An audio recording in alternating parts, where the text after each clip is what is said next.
ఒక చూపుతో నాలోనే పుట్టిందే, ఏదో వింతగా గుండెలో చేరిందే.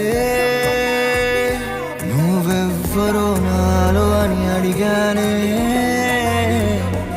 తానేగా ప్రేమని తెలిపిందే.